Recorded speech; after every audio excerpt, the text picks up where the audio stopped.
I don't know. We had trouble. All right, well, let's talk about it. We cleared up the important stuff and got it out of the way. All right. But now, I acted like I knew what I was talking let's talk about family. Okay. Okay.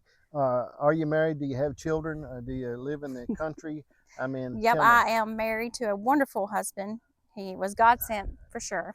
He was in the Marine Corps, and we became pen pals. Uh-huh. And we wrote for several years, handwritten, Right. not email. That's really strange. Then we went into email after a few handwritten. That makes sense, yeah.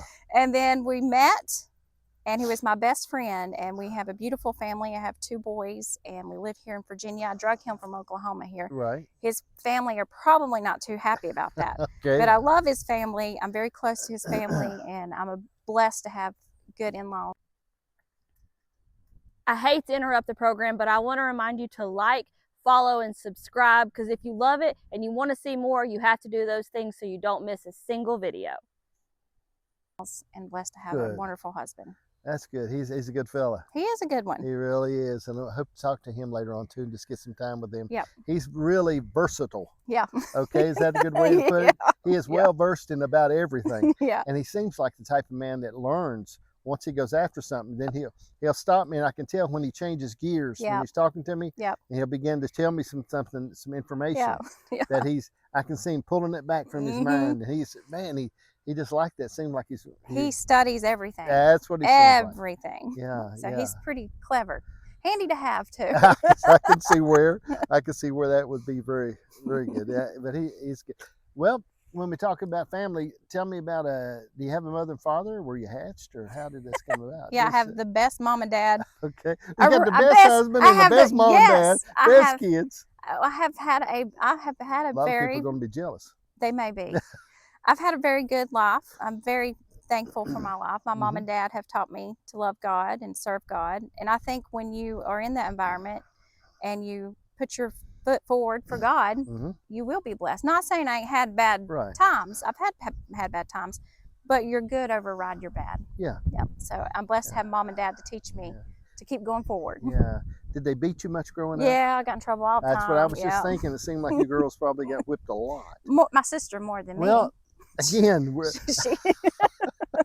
I was talking about her a few moments ago, and again, Priscilla has a twin sister named Chris, which we're going to have to do Chris's interview a little different. We're going to conceal cameras, hidden cameras, and do hers and not let her know about it. But anyway, she's very tense. Yeah, she is. She's very tense. She reminds me of a chihuahua. Jody told me something when it was your wedding we was at.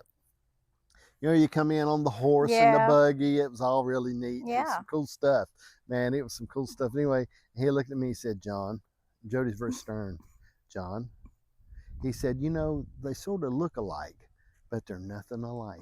That's what he said.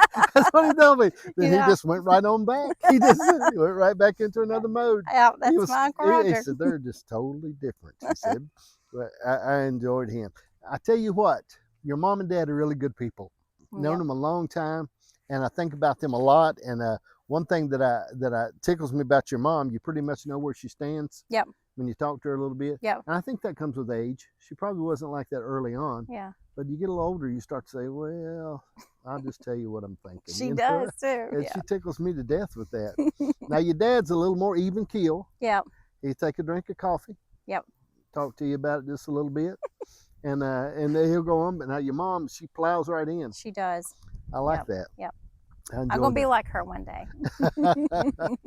Well, we've talked about the better part of the family. Let's talk about Sean. Oh, boy. I mean, you've got a brother. She has a brother named Sean who can absolutely run a tractor, though, and a bucket. I mean, I was thinking, I was telling Tommy a minute ago, I said, he can back blade and do stuff and take a bucket and do things. Yeah, he's good with equipment. He is good. He's very good with equipment. Don't tell him I said and that. Work on things. Oh, I mean, I watch him. I work, I didn't work with him. I watched him work, though.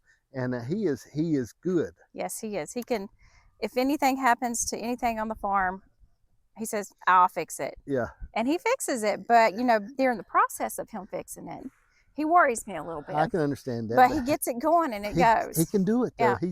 He's versed, too. I mean, he can just, he's, and I tell you what worries me about the generation we have now.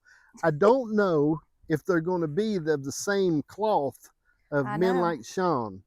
And I could just talk to Tommy Muncie. I talk to him. Even when we talk about Eric, okay, that can do everything. Yeah. Okay, and that's I just don't know. Well, I think it is a fading thing. I think it is. I encourage my boys. I hope I train them to be that way. Instead of like, oh, I can't do that. Right. Oh, that's too much work, or it's too hard. Just get in there and do it. That's the way Sean is. Sean knows it's hard work, but and he probably don't even know if he can do it. But he gets in there and does it, and then he learns as he goes. Same with Eric. They don't know what they're doing starting out with some things, but I think that's what we're missing in a lot today is people are too worried and scared that they're not going to be able to do it. When you